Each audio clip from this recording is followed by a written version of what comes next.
கொஞ்சம் இறங்கி வந்தால் நிழலும் கூட மிதிக்கும்.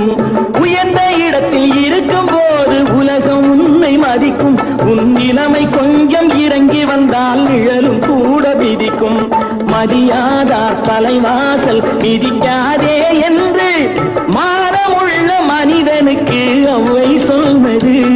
அது அவ்வை சொன்னது, அதில் அர்த்தம் உள்ளது. பரமசிவன் கழுத்தில் இருந்து பாம்பு கேட்டது, கருடா சௌக்கியமா?